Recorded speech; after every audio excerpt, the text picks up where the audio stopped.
Drug lady Musa ఎవరు? ఎక్కడి నుంచి ఎలా వచ్చింది? అసలు మూసాకు హైదరాబాద్తో లింక్ ఏంటి? ఎవరితో ఎలాంటి సంబంధాలు లేకుండానే ఆమె ఇక్కడికి వచ్చిందా? ఇంటర్నేషనల్ డ్రగ్ మాఫియాతో మూసాకున్న సంబంధాలేంటి? మూసాది సౌత్ ఆఫ్రికా. ఆగస్టు 25న ఆఫ్రికా నుంచి దుబాయ్ వచ్చింది. దుబాయ్కి వచ్చిన 2 రోజుల తర్వాత మళ్లీ సొంత దేశం వెళ్లిపోయింది. ఎందుకొచ్చింది, ఎందుకెళ్లింది, ఏమిటన్నది ఎవరికీ తెలీదు.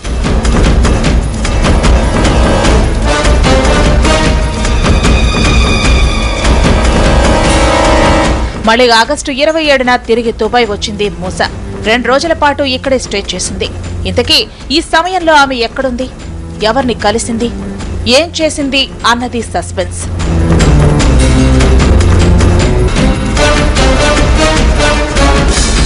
సరిగ్గా 29న రాత్రి ఎమిరేట్స్ విమానంలో దుబాయ్ టు హైదరాబాద్ ల్యాండ్ అయింది మూసా. ఇంతకీ దుబాయ్లో మూసా ఏం చేసిందో తెలుసా? అన్నవాహిక ద్వారా తన కడుపులోకి డ్రగ్స్ నింపుకుంది. ఇది డాక్టర్ల పర్యవేక్షణలో జరిగిన ఒకానొక వ్యవహారంగా గుర్తించారు అధికారులు. అంటే డ్రగ్స్ సప్లై చేయడానికి మూసా తన కడుపే కంటైనర్ గా వాడిందన్నమాట.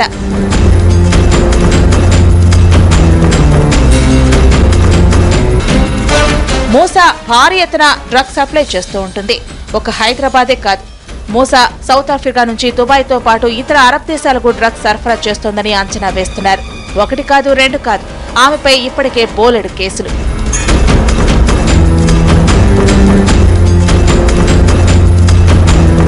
మగవాళ్లైతే అధికారుల సోదాల్లో దొరికిపోతారు. అదే ఆడవాళ్లైతే ఆ ఫెసిలిటీయే వేరు. ఇదిగో మూసాలా కడుపులో పెట్టుకుని మరీ అనుకున్న వస్తువు చేరాల్సిన చోటుకు చేర్చేస్తుంటారు. అందుకే ఇలాంటి వాళ్లకు భారీ డిమాండ్ ఉంటుంది. వీళ్లైతే ప్రాణాలకు తెగించి మరీ ఇదర్ కా మాల్ ఉదర్ అవలీలగా మార్చేస్తుంటారు.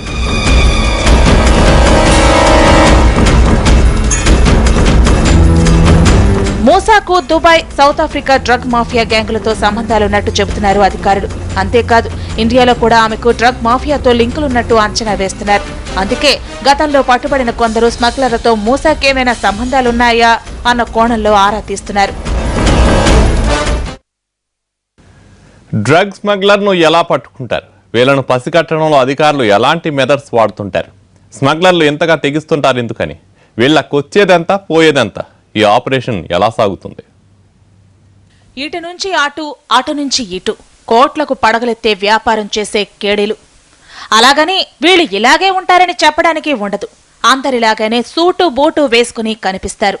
మన పక్క సీట్లో కూర్చుని చిప్స్ తింటూ రిలాక్స్ గా ఉంటారు. వీళ్ళు డ్రగ్స్ అండ్ గోల్డ్ కొరియర్లని గుర్తుపట్టలేరెవరు. స్మగ్లింగ్ అంత సహజంగా జరుగుతుంది. తమ చేతికి మట్టంటకుండా వ్యవహరిస్తుంది మాఫియా. కొరియర్కి లక్షల్లో ముట్ట చెప్పి దేశ విదేశాలకు కోట్ల రూపాయల విలువ చేసే డ్రగ్స్ తరలిస్తుంటారు. మాల్ ఎలా చేతులు మారుతుందన్న విషయం పసిగట్టడం అంత తేలికైన విషయం కాదు. స్మగ్లర్లు అంత పకడ్బందీగా వ్యవహరిస్తారు.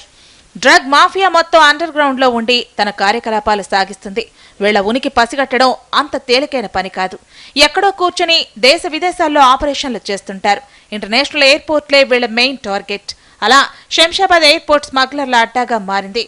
మాఫియా లిస్టులో ఈ ఎయిర్పోర్ట్ పేరెక్కి చాలా రోజులే అయ్యింది. మూసా లాంటి డ్రగ్స్ తరలించే వాళ్లను కొరియర్స్ గా పిలుస్తారు. వీళ్లు తమ సొంత పాస్పోర్ట్లతో వెళ్లరు. దొంగ పాస్పోర్ట్, నకిలీ వీసాలని ఎక్కువగా వాడుతుంటారు. సరుకును బట్టి కొరియర్లకు ముట్ట చెబుతుంటారు. సరుకు వాల్యూలో 20 నుంచి 30% వరకు ఇస్తుంటారు. ఒక్కో అసైన్మెంట్ 1,00,000 నుంచి 5 లక్షల వరకు గిట్టుబాటు అవుతుంది. అయితే ఈ డ్రగ్స్ ఎలా తీసుకెళ్లాలనేది మాత్రం కొరియర్ల చాయిస్ మీదే ఆధారపడి ఉంటుంది.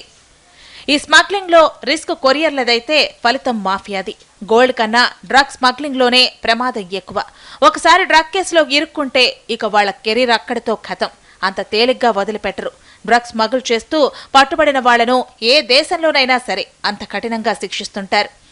కొరియర్లకు డీల్ చెబుతారు. చెప్పేవాళ్లెవరో, చేయించేవాళ్లెవరో. మధ్యలో వీళ్లు కంటైనర్లు మాత్రమే. డెలివరీ చేశాక ఎవరి దారి వాళ్లదే. ఇప్పటి వరకు అన్ని రకాలుగా ప్రయత్నించారు స్మగ్లర్లు. అయినా సరే వలవేసి పట్టేస్తున్నారు అధికారులు. దీంతో చేసేది లేక మూసా లాంటి ఆడవాళ్ల కడుపే కంటైనర్ గా మలచి స్మగ్లింగ్ చేయిస్తున్నారు. ఈ ప్యాకింగ్ కూడా ఎంతో పకడ్బందీగా ఉంటుంది. ఒక్కసారి కడుపులోకి వెళ్లాక ఆ వేడికి కరగకుండా తగిన ఏర్పాట్లు చేస్తుంటారు.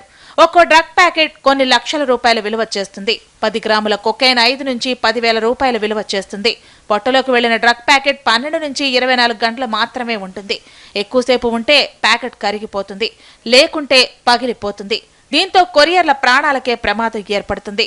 అందుకే ప్యాకెట్ లోపలికి తీసుకున్నాక 12 గంటల నిడివిలో బయటకు వచ్చేసేలా ఏర్పాట్లు చేస్తుంటారు. ఈ కొరియర్లకు మాఫియా నుంచి ప్రాణాపాయం పొంచి ఉంటుంది. వీళ్లు సకాలంలో డెలివరీ చేస్తే సరే, లేదంటే ప్రాణాలను తీసేస్తుంటారు. ఎందుకంటే పోలీసులకు చిక్కితే తమ సమాచారం తెలిసిపోతుందన్న ఆందోళన కొద్దీ మట్టు పెట్టేస్తుంటారు. అందుకే డ్రగ్స్ డెలివరీ అదంత ఈజీ కాదు.